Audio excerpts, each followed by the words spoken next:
to go back, as chances are that they're gonna be a bit nasty. So enemy team takes up Dragon.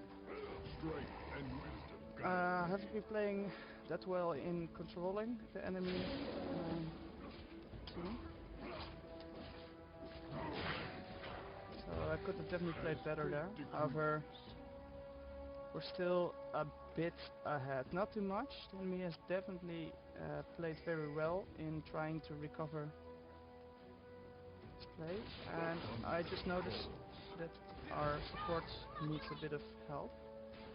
So I move towards our support, hoping